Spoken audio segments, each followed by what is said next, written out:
Hello dear student, welcome to the spectrum career institute YouTube channel. चलिए, हम लोगों ने पिछली क्लास में देखे थे कैसे हम लोग एम्पेरिकल फार्मूला और मॉलिक्यूलर फार्मूला कैसे फाइंड कर सकते हैं अगर आपको ऑलरेडी मास परसेंटेज दे रखा हो तो, है ना। या फिर हम लोग देख रहे थे कि मॉलिक्यूलर फार्मूला निकालने का मेथड क्या चीज़ अगर ऑलरेडी गिवन हो, एम्पेरिकल फार्मूला अगर आपको दिया हो और मोलर मास आपको साथ ही साथ दिया हो तो हम लोग एम्पेरिकल फार्मूला मॉलिक्यूलर फार्मूला भी फाइंड आउट कर सकते हैं, राइट। तो उससे रिलेटेड कुछ क्वेश्चन और देख लेते हैं। हमने पिछली क्लास में बस एक ही क्वेश्चन कराए थे, चलिए देखते हैं।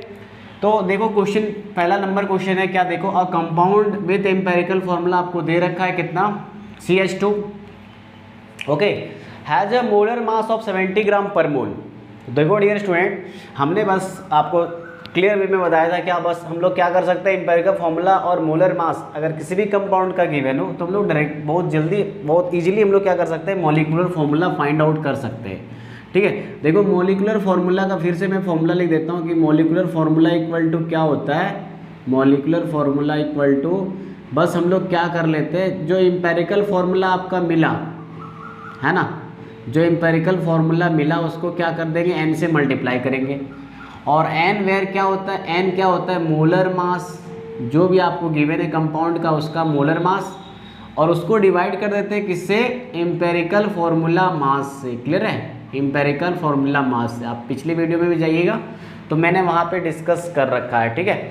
तो देखो मोलर मास यहाँ देखो कितना है, मोलर मास आपको दे रखा है 70 ग्राम पर मोल, और एम्पेरिकल फार्मूला मास, तो सबसे पहले हमने क्या फाइंड करना है, एम्पेरिकल फार्मूला मास फाइंड करना है। देखो एम्पेरिकल फार्मूला मास कितना हो जाएगा, एम्पेरिकल फार्मूला मास यानी जो एम्पेरिकल फार्मूला मास आपका, एम्पेरिकल फार्मूला जो मिला कितना आपको दे रखा ऑलरेडी, CH2, तो बस उसमें आपको उसका मास निकाल देना है, यानी उसके अंदर जो भी एटम्स प्रेजेंट हो रहे हैं उसका मोलर मास सबका ऐड करके जोड़ देंगे तो हमें मिल जाएगा क्या, एम्पेरिकल फार्मूला मास। देखो कार्बन का कितना होता है 12 ग्राम, हाइड्रोजन आपके पास कितना एटम है, 2 है, देयरफॉर कितना 2 ग्राम हो गया, तो टोटल कितना हो गया 12 प्लस 2 14 ग्राम। क्लियर है। तो देखो हम लोग यहाँ पे क्या करने वाले, n कैसे मिलेगा डियर स्टूडेंट, देखो मोलर मास को डिवाइड करेंगे किससे, एम्पेरिकल फार्मूला मास से।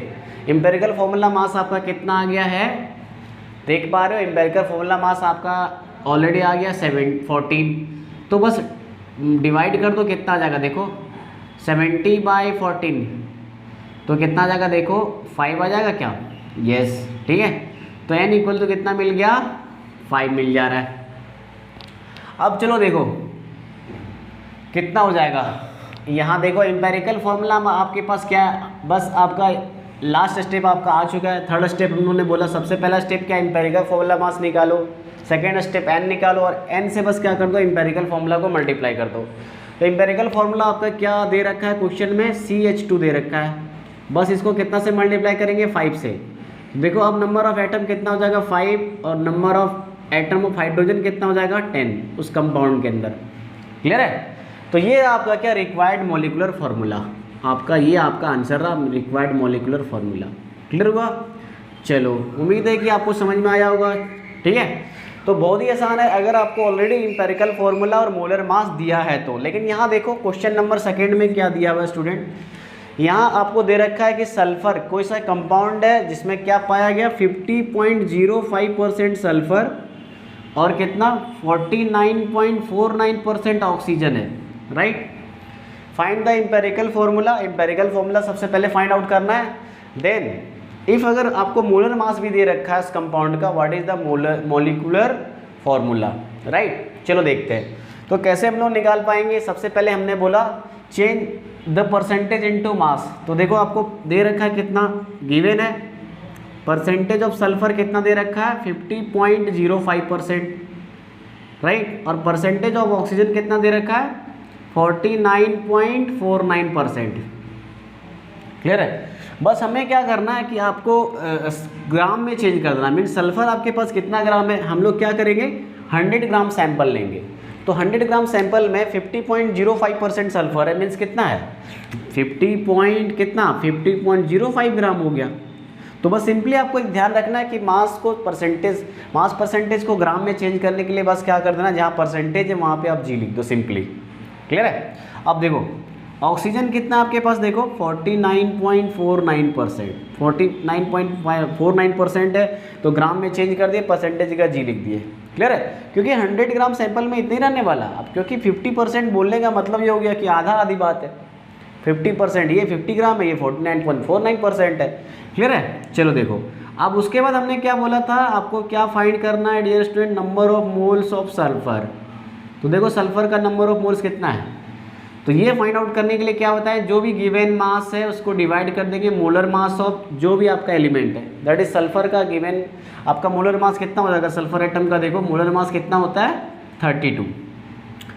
तो देखो अप्रोक्सीमेटली अगर हम लोग यहाँ पे देखें 13 1 जा 13 है ना, आप 50 को डिवाइड करो, 50 को डिवाइड करो 32 से, 13 1 जा 32, बच जाएगा कितना 18, पॉइंट देंगे डेसिमल देंगे, तो अप्रोक्स देखो 5 या 15, 6 या 18, 6 बार नहीं लगेगा, 1.5 के आसपास आ रहा है। ठीक है, तो हम लोग यहाँ पे लिख दिए कितना 1.5 समथिंग कुछ भी आने वाला है। आपको क्या करना है, जब भी आपको सॉल्व करना है तो एग्जैक्टली आप पूरा डिवाइड करने का आपको ज़रूरी नहीं है ना।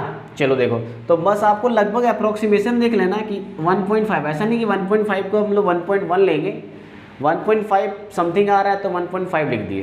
क्लियर है, अब चलो देखो नेक्स्ट वन, हम लोग इसका नंबर ऑफ मोल्स निकालेंगे। नेक्स्ट आपका कौन सा एलिमेंट है, ऑक्सीजन है, तो इसका नंबर ऑफ मोल्स निकाल लो, ऑक्सीजन एटम का कितना हो रहा है इस कंपाउंड के अंदर। देखो तो कितना मिल रहा है 49.49 को हम लोग डिवाइड करने वाले हैं, ऑक्सीजन का मोलर मास कितना 49.49 बाई कितना 16, मोलर मास ऑफ ऑक्सीजन 16 से डिवाइड करो, देखो अप्रोक्सीमेटली कितना आएगा, देख लो 16 3 जा 48 होता है, तो आसपास कितना आ चुका है 3 आ चुका है। क्लियर है, तो ये अप्रोक्सीमेशन डेटा हम लोग लिए हुए हैं, अप्रोक्स लिखे हुए, ध्यान रखना। चलो ये भी अप्रोक्स हुआ है, ठीक है, आप एग्जैक्टली भी डिवीजन करोगे तो भी यही आने वाला है। ओके चलो अब देखो नंबर ऑफ आपका, जैसे number of moles of sulphur and number of moles of oxygen निकाले, तो दोनों का रेशियो निकालो। देखो सल्फर का नंबर ऑफ मोल्स और ऑक्सीजन का नंबर ऑफ मोल्स का रेशियो कितना आया 1.5, रेशियो कितना 3 आया। उसके बाद देखो स्टेप्स मैंने क्या बताया, इसको क्या करना है, इसमें से स्मॉलेस्ट नंबर आपको देखना है, तो स्मॉलेस्ट नंबर देखो ना इसमें से कौन सा है, स्मॉलेस्ट नंबर देखिए कौन सा है, इसमें से स्मॉलेस्ट नंबर आपको मिल गया क्या 1.5, तो 1.5 से आप क्या करेंगे, दोनों को डिवाइड करेंगे, देयरफॉर सल्फर रेशियो ऑक्सीजन कितना आ गया, देखो कितना आ गया 1.5 से 1.5 से अगर इनको डिवाइड करेंगे तो कितना गेट करेंगे 1, और 3 को डिवाइड करेंगे 1.5 से कितना गेट करेंगे डियर स्टूडेंट, देख रहे हो सल्फर रेशियो ऑक्सीजन का आ चुका है कितना 1.5 डिवाइडेड बाई 1.5 1 आ जाएगा, और 3/1.5 देख रहे हो, इसको हम लोग कितना बोल सकते हैं, देखो 1.5 का डबल करते तो क्या आता है 3, समझ में आ रहा ना, इसको हम लोग लिखेंगे 3/2, तो 2 चला जाएगा ऊपर, 3 कैंसिल आउट हो जाएगा। क्लियर है, तो कितना मिल गया 2 3 कट गया, आपको क्या मिल गया सल्फर और ऑक्सीजन का जो रेशियो मिल गया नंबर ऑफ एटम्स का वो कितना मिल गया, सिंपलेस्ट रेशियो आपको मिल चुका है 1 वर्सेस 1 रेशियो क्या 2। ओके अब देखो जब हम लोग ये निकाल चुके हैं सिंपलेस्ट होल नंबर रेशियो हमें जब मिल गया, तो डायरेक्टली हम लोग क्या लिख सकते हैं, अब हम लोग लिख सकते हैं क्या एम्पेरिकल फॉर्मूला। ठीक है, होल नंबर रेशियो हम लोग गेट कर लिए, simplest whole number ratio, therefore empirical formula equal to क्या हो जाएगा, देखो एम्पेरिकल फॉर्मूला इक्वल टू, तो देखो बहुत ही आसान है, सल्फर के आगे कितना लिखेंगे 1, तो 1 मेंशन नहीं करते, जब भी हम लोग लिखते हैं कोई सा भी कंपाउंड का मॉलिक्यूल लिख रहे हैं अगर 1 आ रहा है तो आपको दर्शाने का जरूरत नहीं है ना। चलो देखो ऑक्सीजन का कितना आइटम है 2 आइटम आ रहा है, तो SO2 हो गया। ठीक है, ये आपका क्या निकला एम्पेरिकल फार्मूला। अब हमें क्वेश्चन में क्या दे रखा है, मॉलिक्यूलर फार्मूला भी आपको निकालना है। तो देखो मॉलिक्यूलर फार्मूला कैसे निकलेगा, सबसे पहला स्टेप क्या था, सबसे हमें क्या निकालना, देखो फिर से अगेन एम्पेरिकल फार्मूला मास निकालना है। तो चलो एम्पेरिकल फार्मूला मास निकालो, एम्पेरिकल फार्मूला मास देखो कितना आ जाएगा, मोलर मास क्या होता है एम्पेरिकल फार्मूला मास, देखो जो आपको फार्मूला निकाला उसी के अकॉर्डिंग जितना भी नंबर ऑफ एटम्स प्रेजेंट हो रहा है इस एम्पेरिकल फार्मूला में उसका बस आप मोलर मास लिख दीजिए। तो सल्फर का 32, ऑक्सीजन कितने हैं 2 हैं, देयरफॉर 16 × 2 32, टोटल कितना हो गया देख लो 64 ग्राम।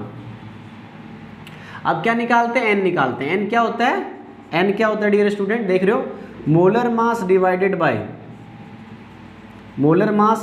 बाय कितना empirical formula mass, right, empirical formula mass. तो मेरे पास स्पेस कम था इसलिए मैंने ब्लॉक करके बनाया हुआ है। आप अच्छे से, मैं जैसे जैसे लिख रहा हूँ इसमें स्टेप वाइज, वैसे आपको मेंशन करना है कॉपी में, राइट। अब देखो मोलर मास कितना है आपको दे रखा है, देखो कंपाउंड का कितना 64.07 ग्राम पर मोल, यानी कितना रख देंगे 64 ग्राम, अपॉन में कितना 64 ग्राम। तो आपका वैल्यू आ चुका है कितना, n की जगह पे 1 आ गया। अब देखो लास्टली हम लोग क्या लिखेंगे, मॉलिक्यूलर फार्मूला। और मॉलिक्यूलर फार्मूला कितना हो जाएगा डियर स्टूडेंट, देखो मॉलिक्यूलर फार्मूला इक्वल टू क्या होता है, एम्पेरिकल फार्मूला को बस क्या कर देते हैं, मल्टीप्लाई करते हैं n से, राइट। देख रहे हो यहाँ पे फॉर्मूला। चलो अब बस क्या कर दो, n से मल्टीप्लाई करो, n तो यहाँ पे कितना आया 1, तो कोई इफेक्ट नहीं होगा, यहाँ पे SO2 है और मल्टीप्लाई करेंगे 1 से, क्या गेट करेंगे, SO2 ही गेट करने वाले। तो देयरफॉर इसका आंसर क्या हो गया, SO2।